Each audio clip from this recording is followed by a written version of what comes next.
Hello everybody, this is my overview and review of the Dell Latitude E6510.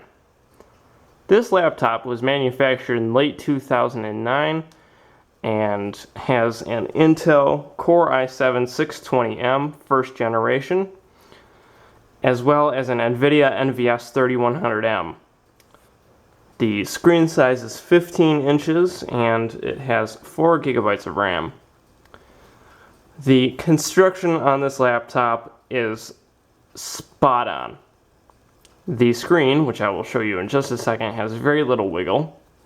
The keyboard feels very, very qualitative. The trackpad, or the touch point, feels very nice, not mushy at all. The keys feel clicky and responsive. The touchpad feels nice, smooth. And these two buttons are not mushy either.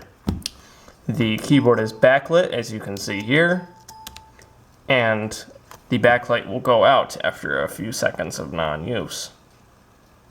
The screen has very little wiggle to it. The hinges are very stiff, which is a good thing. They're not hard to move, though.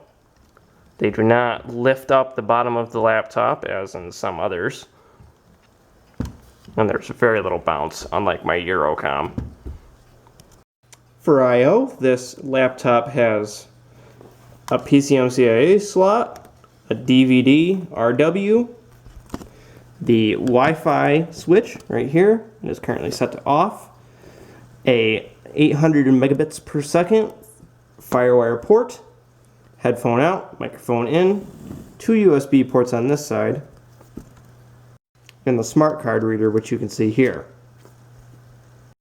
On the opposing side, you can see the SD card reader, the 34-pin express card reader, the gigantic vent for the i7 and the NVS 3100, as well as a DisplayPort output, 2 more USB ports, one of which is a combo eSATA port. On the rear of the laptop, you can see the power jack for the PA10 adapter, a VGA out with screws, good addition in my mind, the lack of any battery at this point in time, and the Ethernet port. There is also an optional modem which is currently covered up by a blank, but I think actually reveals a working modem. Don't quote me, it's been a while since I've checked that. Back around to the keyboard area. The E6510 features a distinct lack of media buttons, which in my mind is a good thing. I don't need 100 media buttons crowding my keyboard space.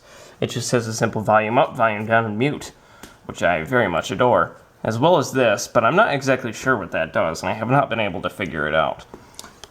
As in addition to the media buttons, you get several LED indicators to tell you what's going on the laptop. You have your disk indicator LED, which will flash periodically. Your battery LED, which if you don't have a battery installed, does not do anything. The Wi-Fi thing, which illuminates when you have the Wi-Fi on. The Bluetooth LED, which again illuminates when you have Bluetooth on. And the cellular LED, which illuminates when you have a SIM card installed.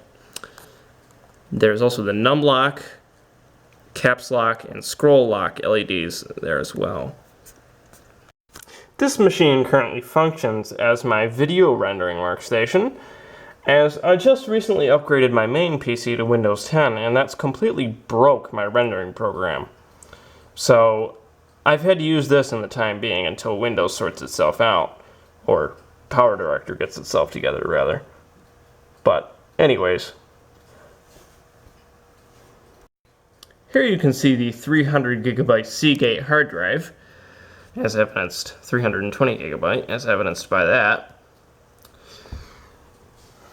It does have one problem, and I'm not sure if this is a precursor to drive failure, but it will hang for several seconds before it actually boots the operating system with the disk indicator LED stuck on full. I'm not sure what causes this problem, but it does not happen with any other drive, so I assume it's isolated to that drive, which is a very good thing.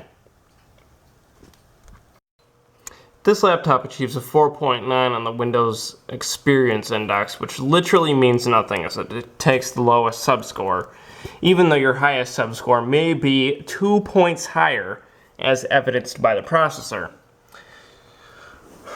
The hard drive in this apparently is not that bad, and the reason for why this got a 4.9, I have no clue. Aero always scores low, even on my main laptop, which only gets about a 6, which is ridiculous. It has a 765M in it. Like, come on. So, if you're going to judge it, take the average of these scores here and not the 4.9 you see there, because what the hell? Not everybody uses Windows Aero. But anyways, here you can see the i7-620M at 2.67 gigahertz with the 4 gigs of RAM. There are technically better processors out there than the 620M, but they all lack the raw clock power that the 620M has. They're all 1.67 or lower. The CPU is a quad core with no hyperthreading, but I honestly doubt hyperthreading would help much in this case anyway. Now, on to what I think about this laptop. This laptop is a superb machine with amazing qualities about it that would have been unrivaled in its day. Although it would have been a little expensive, especially because there's the i7 in it. Although this laptop came with very, very little hour usage, we're talking 8 hours of usage time on this, it still seems to have aged a little ungracefully. The current generation, well, technically current generation Haswell products of Intel microprocessors are about 30% faster than the first generation Nehalem processors. But that aside, the processor performs well. It just could use a good clock boost, even though I can't really overclock on it. This laptop is it's very good all around for general use and other things. The Wi-Fi is fast, it's very nice, and there are very good qualities about it that just make this thing an awesome thing to use. This is the feature that I was talking about that every laptop needs to have.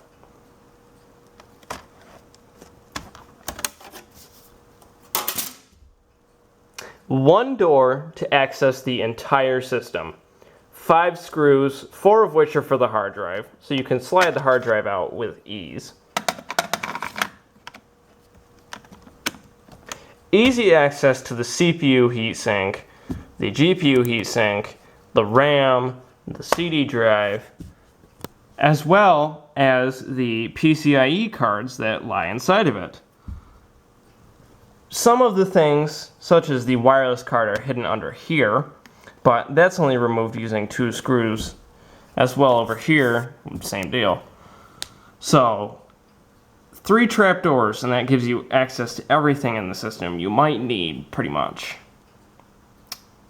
So, that's that.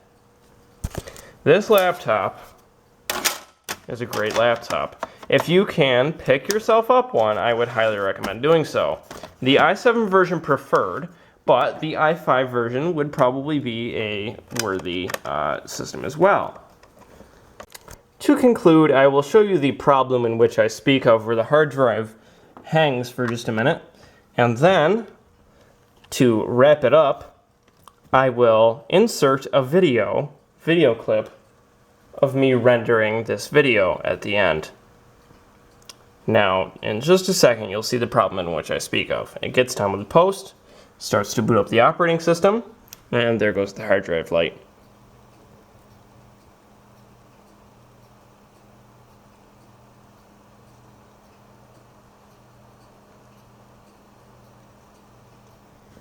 It does go away after a second, and Windows will start to boot up, but that's just a bit of a weird problem.